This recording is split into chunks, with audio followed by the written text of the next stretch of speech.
Good morning, everyone. Today we find ourselves at Kelly Flats.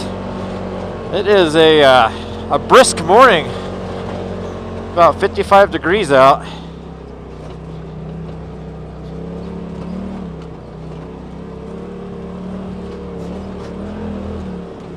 We've had a ton of rain the last week or so. So yeah, everything's going to be washed out and rutted. I'm interested in the perspective of the GoPro Hero 6 mounted forward, what it's going to look like climbing a heart attack hill here. Looks like we're going to have a fantastic sunrise. I almost call it a sunset. I don't know if that's coming up on camera, but you got the blue and the purple and then the orange of the sun coming through. Pretty cool. Pretty cool.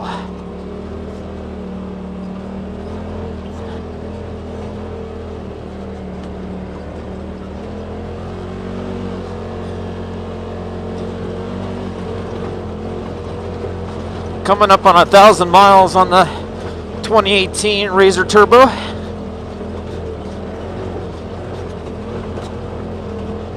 Hopefully I don't jinx myself, but this machine has been fantastic.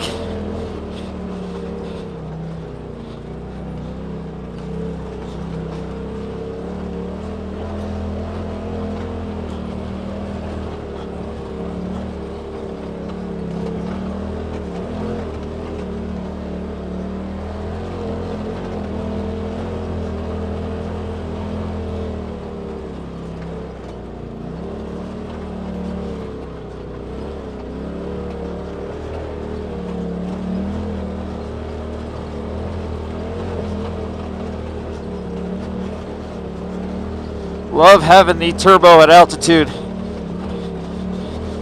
It definitely makes a difference versus being naturally aspirated. Oh, look at that sun coming out. That is awesome.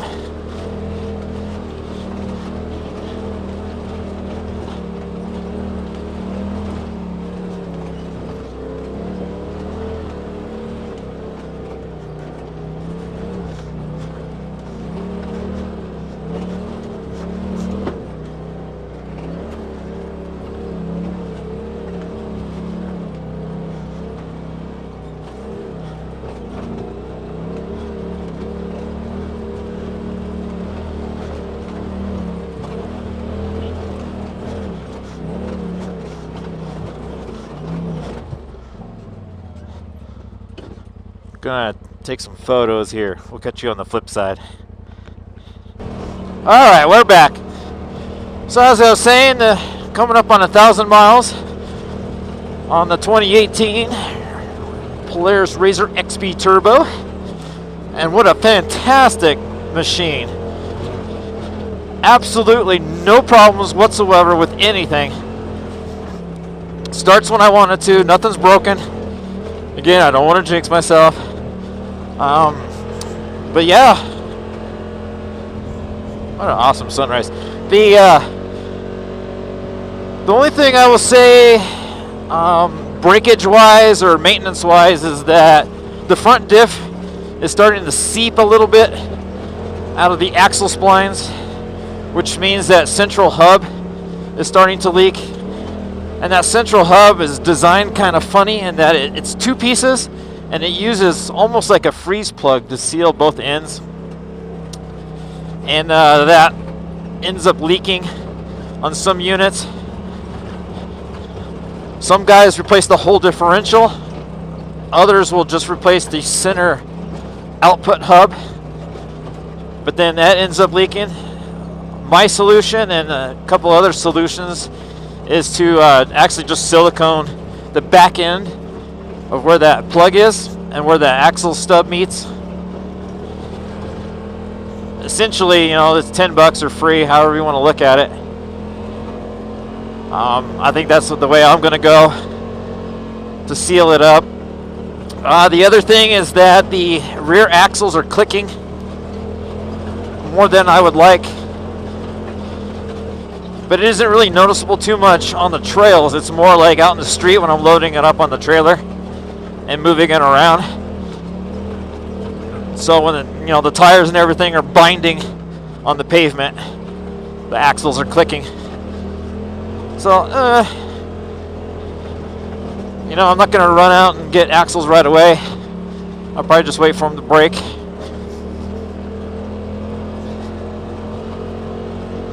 I don't recall if my 800 made noises like that, but I'm fairly certain my 1000S would make the clicking noise moving it around on pavement.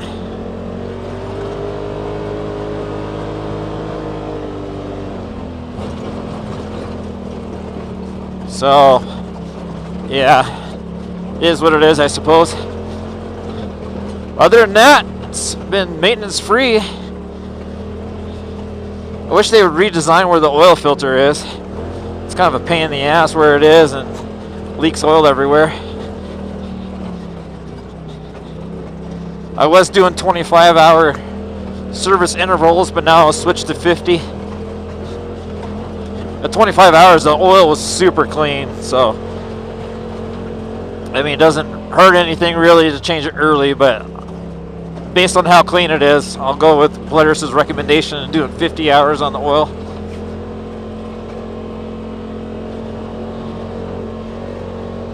I always change the front diff a lot sooner than what is required.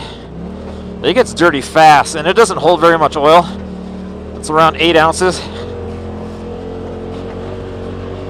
So all of my Polaris vehicles, the ATVs, the 800, and the 1000, and then this one, I change them way early. It's really easy. It doesn't cost a lot.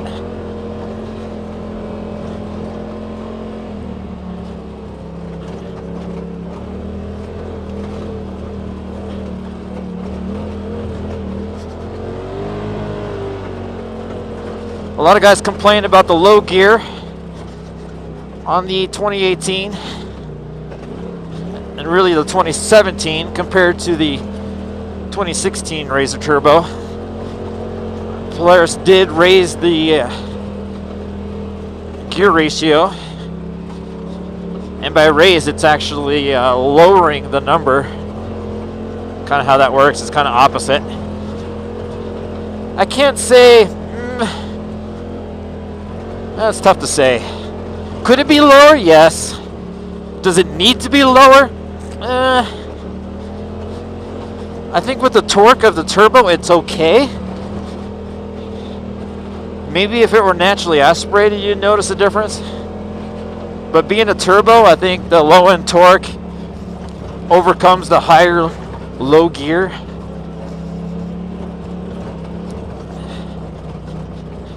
And I can't say I noticed that much belt slippage when kind of pussyfooting it, rock crawling.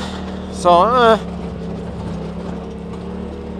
it's kind of a moot point, I think. I think a lot of guys are making it a bigger deal about it than they really need to. But like I said, could it be lower? Yes. Does it need to be lower? Yeah.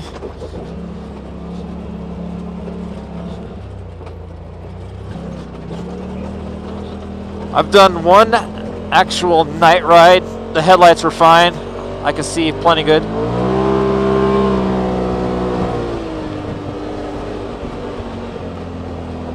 So, and the LEDs are awesome.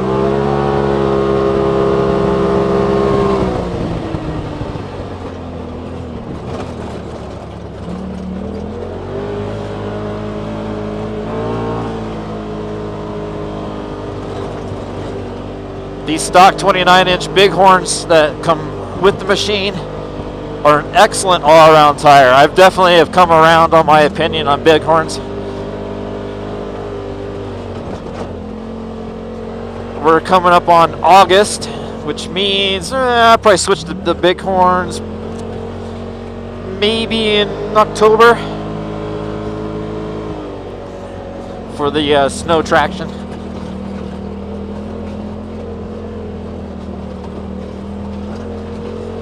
If they made a bighorn in a 32, I'd probably seriously consider that. I am not a big fan of the Tusk Terrabites, but they're actually wearing really, really well, so it's hard to justify ditching them and getting another set of tires. So I'll probably just stick it out. But let it be known, I'm not a fan of these tires.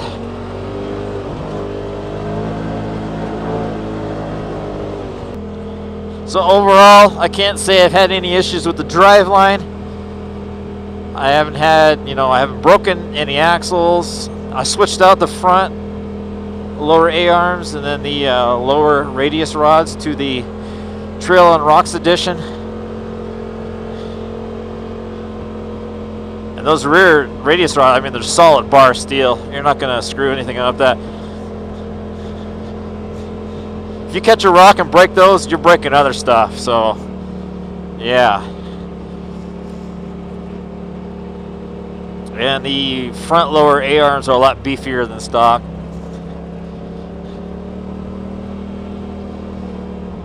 Beyond that, let me think here. I think that's the only thing I have technically done as an upgrade. Yeah, I think so. I mean, I have the winch, high clearance, A-arms and radius rods. I got the PRP 4.2 harnesses, which is the automotive style. Way easier to get in and out of. They're comfortable. I like the 2-inch harness a lot better than a 3-inch.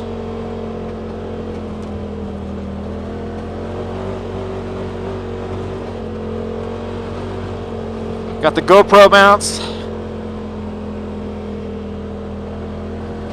Aftermarket Assassins Level 2 tune. Aftermarket Assassins S2 clutch kit. Stock belt. Tusk Terabite 32-inch by 10 by 14 tires. Tusk Teton. Oh, look at that. Tusk Teton 14-inch beadlock wheels.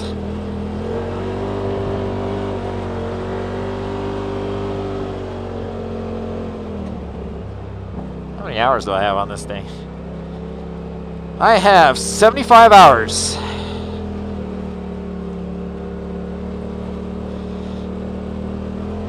So just shy of 1,000 miles, 75 hours.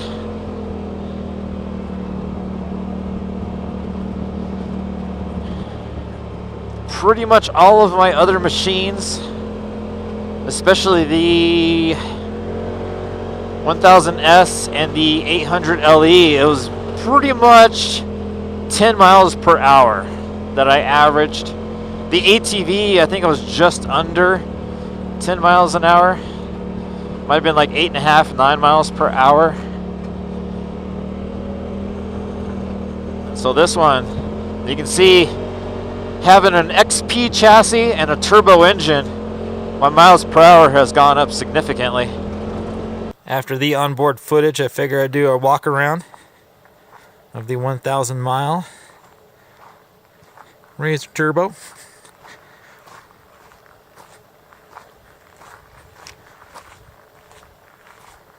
He's looking pretty good. Awesome machine. If you've been following this channel for any length of time, you know I've been getting a RZR almost every year. And this one, I'm going to keep her. Definitely going to keep this one. Fantastic machine. I couldn't be happier.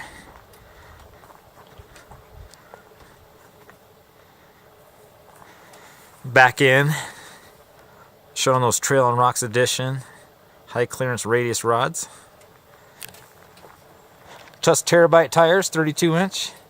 Tusk Teton wheels, 14s. Custom front bumper. Trail on Rocks edition lower A-arms. Badlands 3,500 pound winch. Synthetic cable. PRP 4.2 harnesses, automotive style. Got the GoPro mount, that one there. And this one up here. SuperATV tinted roof. That I highly, if I can get up there, I highly recommend that. That is so cool. You can see clearly, and it keeps the sun and the heat and everything blazing on you. Back here we have the ammo box and a cooler. And I made little custom mounts for those to kind of space it up off the bed there, keep the heat off, and it makes it also easier to clean. Quick release harnesses back there. Makes it really easy to take the seats out.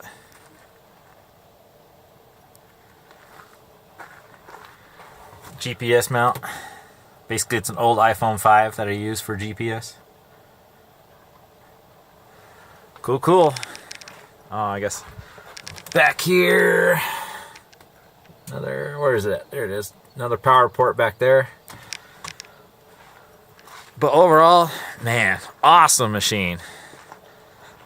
That XP chassis is wonderful. Overall, best machine. Do I think the S might have an advantage rock crawling? Yes, I do. I think the S chassis has a slight advantage when it comes to rock crawling. But you can't beat the comfort and speed that the XP has. Whether you do the 1000 or do the turbo. But awesome, awesome. So break time's over. I'm gonna hit the trails. I'll probably throw a little bit more footage on here. But yeah, awesome. Let's do this. So as we make our way down Coronary Bypass, I figure in conclusion, I'd wrap some things up here about the 1,000 mile review on the Turbo RZR. Not a whole lot of things that would necessarily change. I'm not a big complainer about the seats, but I'm sure they could be a little bit more comfortable. I wish the steering wheel is maybe like leather wrapped or something. Have a little bit more grip. I think Polaris could turn up power on the power steering, make it a little more lively.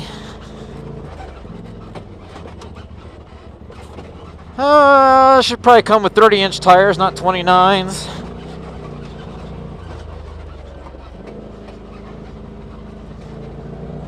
But all in all, man, you cannot go wrong with an XP model. Especially if your terrain can handle it.